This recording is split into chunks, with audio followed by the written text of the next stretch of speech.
Welcome aboard, riders and ridettes. You join me in a thoroughly quarantined Washington, D.C. The stay-at-home order was issued about 5 weeks ago, which incidentally is roughly the same amount of time since I last went to the grocery store. And I'm just about out of food. Normally I just walk to the store to buy my food, but the closest supermarket to me has had multiple confirmed cases, so I'm not going anywhere near there. Now, I spent about the last week refreshing the grocery delivery and pickup scheduling web pages on like Peapod, Harris Teeter, everything I could think of.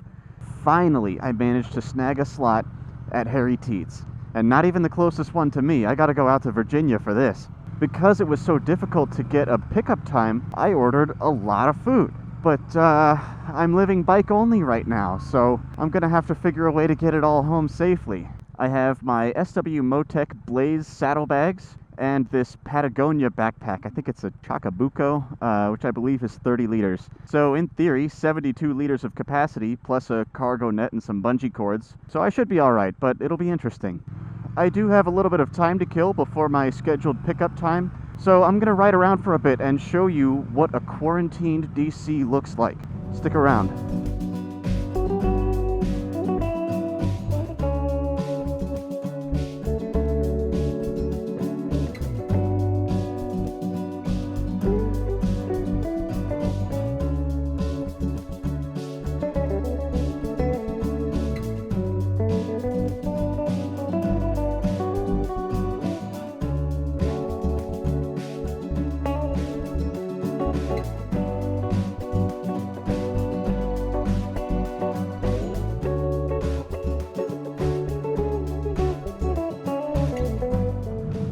Look at how empty this street is.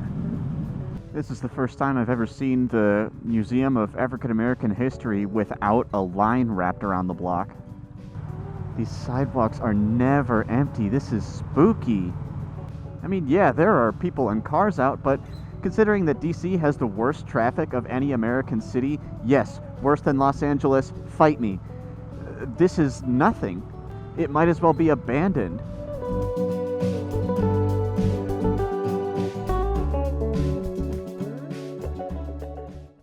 Okay, here's my method for safely getting gas. Hand sanitizer.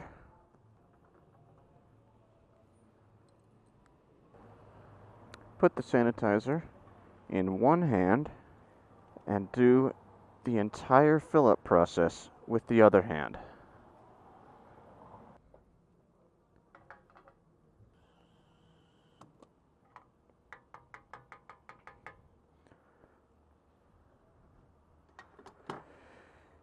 And then sanitize.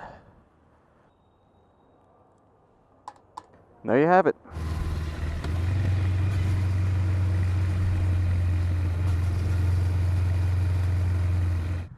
This space in the corner here used to be Gypsy Sally's. That was my favorite concert venue in the city. They just got muscled out of their building because apparently Georgetown doesn't have enough overpriced condos. When this place shut down, they actually auctioned off everything they own, and I mean everything, down to the light fixtures, down to the surface of the bar. You could have gone and bought the actual bar. There was a little note on the item on the online auction that said, "Buyer to deinstall." I bid on a couple of items. I thought it might have been cool to have something that was on the stage. What I ended up getting was their KitchenAid rotor slicer attachment.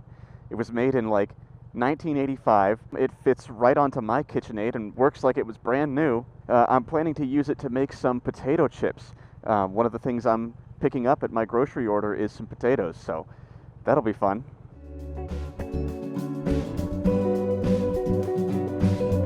They actually, for about a month, had all of these roads blocked by police, and that was during the peak cherry blossom season. They knew that tons of people, both tourists and locals, would say, "Oh, you know, we're not that quarantined. I can go look at cherry blossoms for a little bit. I'll be the only one." And then next thing you know, you've got 1,000 people who thought they'd be the only person there breathing on each other. But the cherry blossoms have come and gone, and they've reopened the roads. What they have not reopened is the parking. All this parallel parking along here, it's all gated off. They don't want anybody hanging out down here. So look, over there across the way, that's the anthem. You probably can't see it on camera, but the marquee there says, "We'll get through this." Fingers crossed.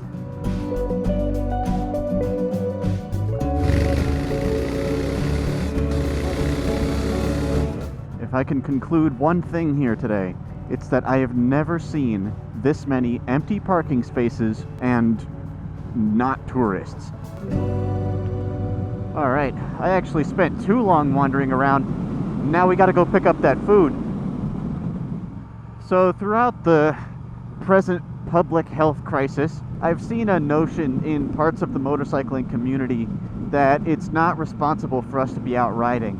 The reason being that if we had an accident and ended up in the hospital, we could risk contracting the virus or spreading it to someone else, or just taking up a hospital bed that could go to someone who really needs it. And if you choose not to ride for those reasons, I respect that. Like every decision I make surrounding motorcycling, my choice to ride during this time is a calculated one. I think that among the riding population, I am pretty close to the lowest risk of getting into an accident that would result in me being hospitalized. I'm not an aggressive rider. I don't do stupid shit out on public roads. I don't outride my line of sight. I leave tons of room in traffic.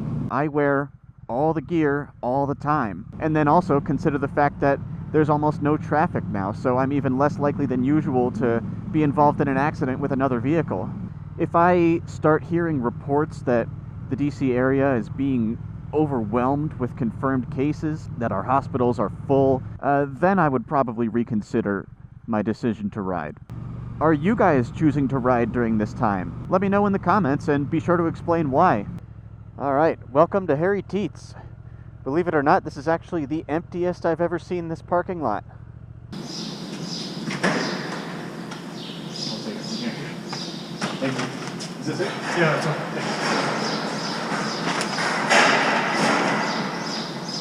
Okay, this is hopefully about a month's worth of stuff. Gotta make it all fit. My biggest concern is these. These are gonna go in my backpack in a plastic bag just in case.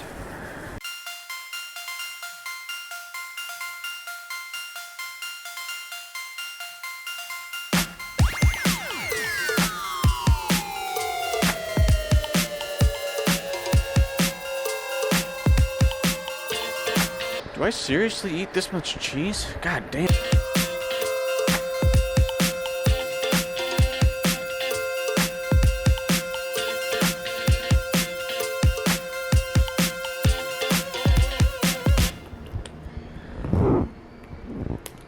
Alright, so I had plenty of room with my bags between these and my backpack.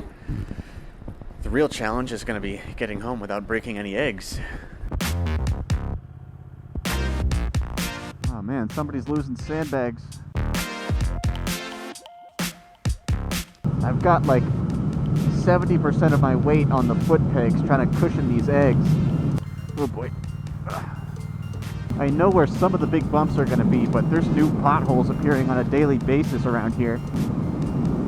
Oh god, this bridge. I'm just going to stand up. Don't mind me. Just a man on a motorcycle with a backpack full of eggs.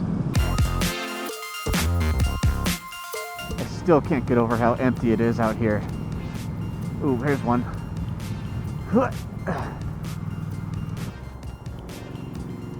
Sweet, Scrambler 1200.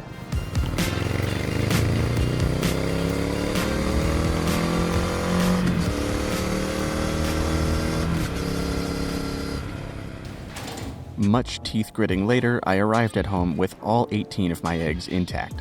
As I was putting the groceries away, I realized that I was missing a few things, and it turned out that about a third of the items I'd ordered had been out of stock. I think that even if I had received my entire order, I still would have been able to get everything home because my bags weren't even full and I still had those cargo nets and bungee cords to use. But I guess this just means I'll have to go out for my next supply run a little bit sooner than I expected. Not that I'm complaining. At a time when all we can do is wait, having a motorcycle helps me wait faster. If you liked today's video, hit that thumbs up and be sure to subscribe so that you can follow more of my experiences on my Triumph Speed Twin. Thanks for watching.